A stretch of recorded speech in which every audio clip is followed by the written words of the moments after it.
How the heck is November already over? Seriously.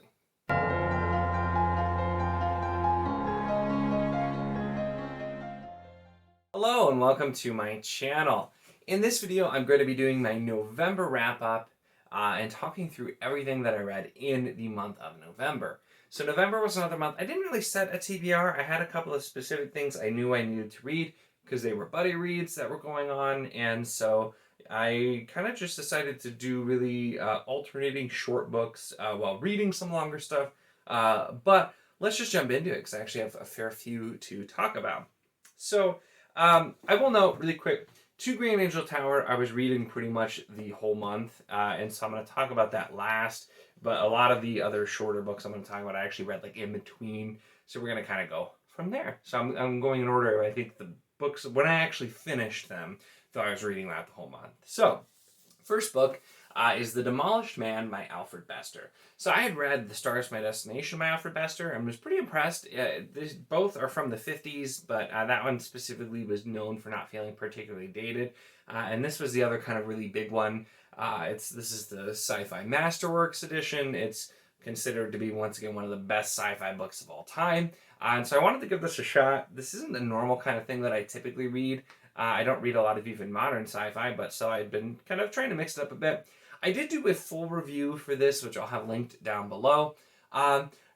This was definitely worth a read, and there were a lot of really good elements, but there were also a lot of problematic elements. So this book definitely is one that felt dated and did not age too well in quite a lot of ways. There was some of the technology and just generally the treatment of all female characters was not okay or good. So I talk more about that in the review. This one was a really hard one to review because, like I said, there were a lot of really positive things. The base plot of this is a man who, the owner of a business, he wants to murder his competitor, but the kind of the rub there is there are a lot of people have the ability basically to read minds, and there's a guild, and a lot of them work like the police can read minds, other people as well, like, prosecutors in the justice system. Like, that's a normal thing, dealing with people who can read minds. And so that's kind of the base part. So it's how do you get away with murder if people can learn to read minds? And so, like, the base premise, a lot of this kind of goes as not even quite like a mystery, so to speak, because the events kind of start, and a lot of it's just the cat and mouse game of basically them trying to apprehend him. A lot of, like I said, really positive things, but also it's just one where there, unfortunately, are quite a few negatives as well. So if you're interested in this, check out the full review for that one, where I provide a lot more detail about what specifically I'm talking about there. Then the next thing I read was Conan the Invincible, the first in this collection, the Conan Chronicles by Robert Jordan. This has the first three. The other two are Conan the Defender and Conan the Unconquered. And I had always meant to read Robert Jordan's Conan novels because, for those that don't know, he wrote, I think, 6 or 7 different Conan novels prior to The Wheel of Time. And that was his first, I think, actually, like, published work for the most part was Conan. He might have done some of the other stuff first, but in the fantasy space, writing as Robert Jordan, this was the first they published under that name. And so I've been wanting to read this. I've been interested to read the original Conans as well, but decided to start with this. This was specifically to Liam from Liam's Lyceum convinced me to get it, which it didn't take that much convincing, but I ended up being really lucky and not spending a lot, but getting this like beautiful, perfect condition copy, despite the fact that this book is over 30 years old, even though it's a bind up from the original novels. And so I was really happy I got this copy, and I enjoyed it. It definitely felt like it was done in the spirit of how Conan probably would have been written forever ago. So you definitely had that just very classic sword and sorcery feel to it. Had some fun. Definitely a lot of tropes, which I've been told to expect in the Conan series, with like really flowery prose as well, which I think I heard that Robert Jordan, one of the reasons he agreed to this is because they're shorter novels and he got to use really flowery prose, which he thought was fun. But I also have a review for Conan the Invincible as well, if you want to know more about that one. Then next up on the old Kindle, I read Sleepwalking by Daniel Barnett, which is the third book in the Nightmareland Chronicles, and it's about twice as long as either of the first 2 books so far. So that's where we start to really break into more of the world instead of the smaller, like really character-focused stories. You get a lot of character development though, and also just a lot more world building, and I really, really enjoyed it. I have really loved the Nightmareland Chronicles so far, even though it's not my normal thing. I did a combo review for Lullaby and Sleepwalking, books 2 and 3 in the series, which I'll link below as well if you want to hear more. This is just something I definitely recommend that people give a shot. The first 2 are very short. They're novellas. It takes like 2 hours a piece to read them. Even the third one being longer is like 4. I think the later books start to get longer as you get further in as well, but it's just determining if it's going to work for you. It's a pretty small investment. They're all on Kindle Unlimited, so if you have that, really easy to get to. But I just, like, it's hard for me to recommend because I don't normally read stuff like Nightmareland Chronicles because it is very much horror. But Daniel Burnett is just really, really good, and the writing is fantastic. You can just see everything. It gives you such a visceral reaction to everything, and just can't recommend enough for those as well. So check out the review for that if you want to know more. I think that's mostly non-spoiler, but I have tags that I check out. From there, I then read Cytonic, which is the book that the new book in the Skyward series is the third of 4 planned books. I also did read the novellas for this as well, which I read, I think those last month.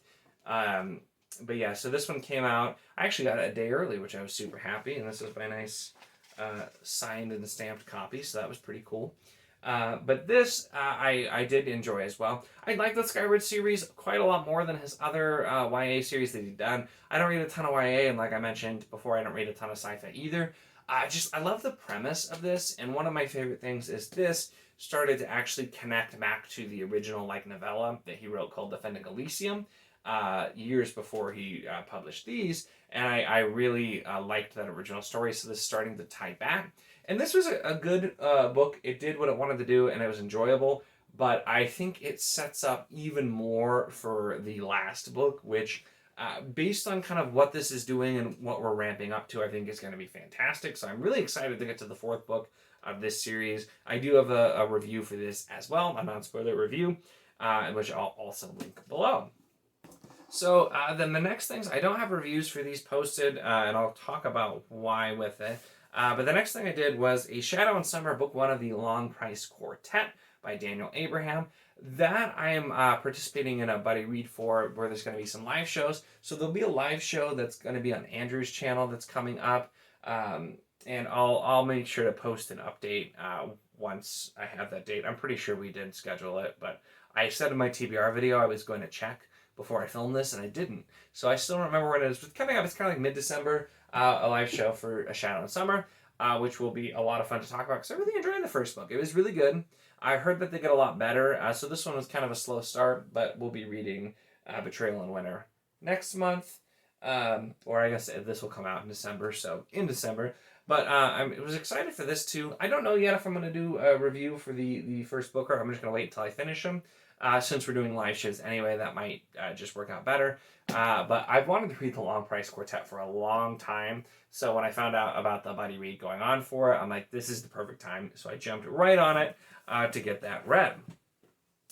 After that, I finally finished Two Green Angel Tower. Now this thing is massive.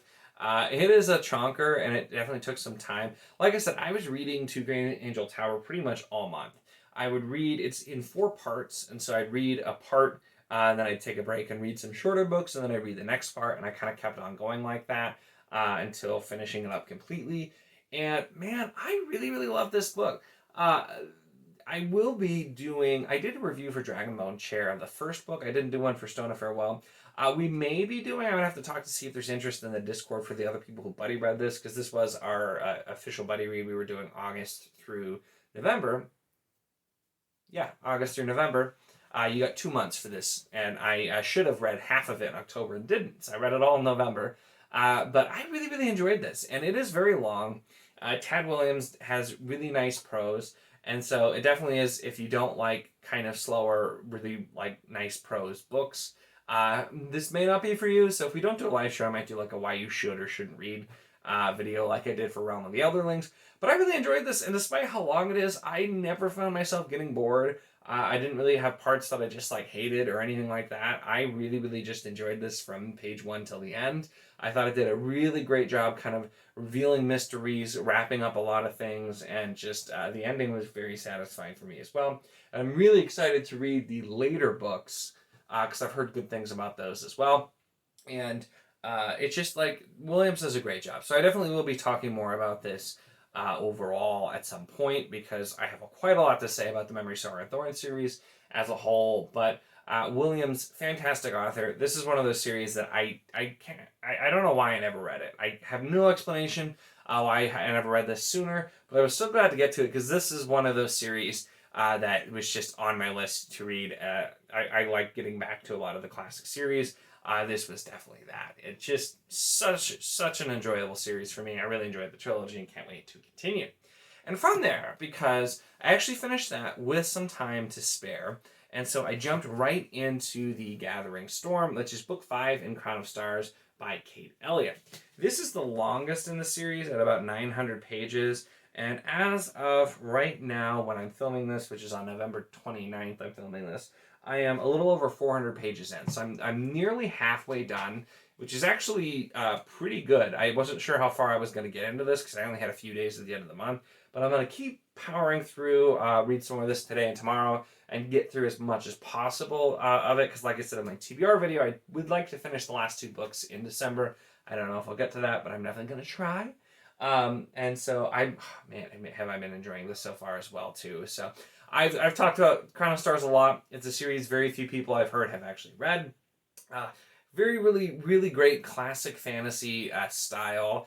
And I most certainly will be doing a video talking about the series once I finish as well. Kind of like for Memory, Sorrow, and Thorn. Just talking about too, especially the people who I think will enjoy this, because this is one of those series that I can see why some people wouldn't. It is slower. It is sprawling, a lot of world building, and not everybody wants to read the gigantic long series like that, but I've been enjoying this so much. Book 4, Child of Flame, was excellent, and Book 5 I'm really enjoying so far, and I'm almost halfway done, so I don't see that changing, so I'm so excited to continue on these as well, and like I said, at some point when I finish, whether it's in December or not, I will be doing a video for that as well. But that is what I read here in December. I'm just jumping ahead. I can't jump ahead. I have too much to read in December. In November, those are the books that I read or am reading. So there definitely were other things that I wanted to get to in November, but I ended up throwing in a lot of the shorter books were not necessarily planned. I just decided to chuck those in between 2 Green Angel Tower as I was reading, and so I liked doing that one slowly out throughout the month, though. I felt like that was a really good way, too, just because it was so long. Even though I was really enjoying it, I think I could have read the whole thing straight through and been fine, but I really enjoyed jumping back to it between other stuff as well, so it was a good way to do it. But let me know in the comments, what did you read in November? What are some things that you're excited to read coming up for the end of the year as well? And let me know your thoughts on any of these if you have read them also, especially if you read Crown of Stars, though I doubt it. But let me know your thoughts if you read any of these as well, and I'm always excited to hear from people with them. This was kind of a month where I read some books that I figured not as many people would have, but it's been fun really changing it up. I've done the last couple months a lot of different stuff between horror for Nightmare Land, classic sword and sorcery with Conan, sci-fi, classic sci-fi too, with the Demolished Man. So I've really been switching up, and it's been really nice to do. So I've enjoyed not doing TBRs for a while for the last few months. It's I think gone well, but I still feel like I got quite a lot of reading done, especially just 2 Green Angel Tower. Like I said, it's just massive. And the fact that I'm almost halfway through The Gathering Storm, I feel like I'm ending the month pretty strong. So that was my November. Like I said, let me know how your November went for reading. Give the video a like if you enjoyed it. Check the link in the description for the Wizardly Duo Discord if you want to talk books or really anything else. It's a lot of fun in the Discord. We've got a great community there, and we'd love to have you. And of course, if you enjoy my content, make sure to subscribe.